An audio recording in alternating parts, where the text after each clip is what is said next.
For today's video, isang araw na naman ang aming gagawin at napakaganda nga ng araw ngayon at buti na lang din lumabas na ang bagyong Karina kahit pa paano okay na at sana maging okay na din ang karamihan. Bigla ngang nagyaya itong si Papa Jeric pumunta ng MOA dahil gusto niya bilhan sila RR at Tatiana ng mga bagong damit para sa darating na bakasyon namin ngayong September at kasama nga namin yung kapatid at pinsan ni Papa Jeric. Andito na nga kami sa department store, unang hinanap nga namin yung masusuot ni Tatiana. Sinubukan ko nga hayaan lang siya ang pumili pero wala din kami napala dahil puro takbo lang ang ginagawa. Kaya tinuro ko na lang sa kanya kung gusto niya ba yung pinili ko sa kanya at ayaw niya dahil malaki daw sa kanya. Marunong na siya pumili kung pangit or maganda. At may nakita nga si Papa Jeric at nagustuhan ko din kaya tinanong ko si Tatiana kung gusto niya at sa wakas nag-okay naman siya. At agad ko na nga rin pinasukat sa kanya, dalawa lang pinili namin dahil napakamahal ng damit at okay lang din paminsan-minsan mabibilhan sila. At nakakatuwa talaga sa feeling na mabilhan mo yung mga anak mo.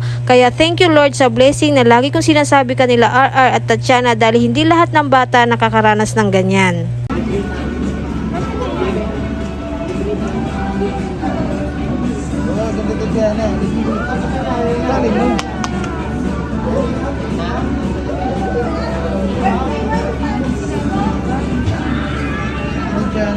Mga whole dress na lang bilhin mo sa kanya.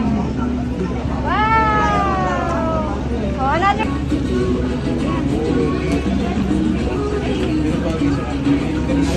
Yan ba? Size 4. Gusto mo, baby? Ano size nila? At nagkasya naman kay Tatiana ang damit. Ang batang maliit, tuwang-tuwa. Nakuha na nga namin itong dalawang sinukat ni Tatiana at nag-ikot-ikot muna nga kami baka may makita kaming damit na medyo princess siya.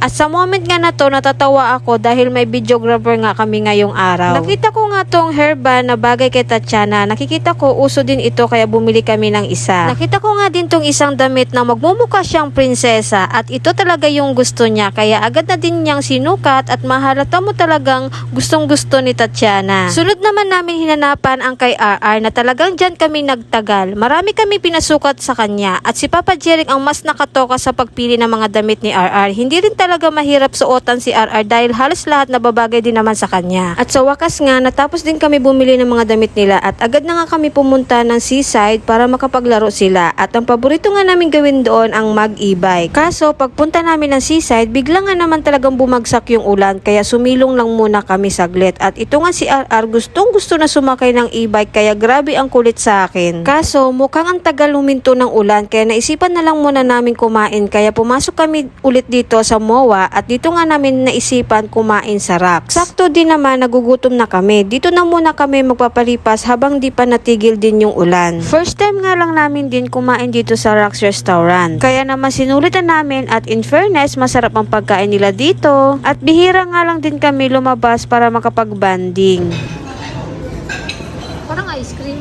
Hindi mo si RR eh. Gusto mo nito RR? Parang ice cream. Pagkatapos nga namin kumain, tumigil na din yung ulan. Medyo matagal din tumigil kaya nagabihan na kami. At excited nga silang mag-e-bike kaya naman pina-e-bike na namin agad sila Tatiana at RR. Makikita mo nga naman itong dalawang enjoy na enjoy sila. At itong si Tatiana, first time niya nga mag-bike na siya lang at talagang todo assist din ako at baka mahulog siya. Hanggang dito na lang mga kawin-win ang ganap namin ngayong araw. Salamat sa panonood. Bye!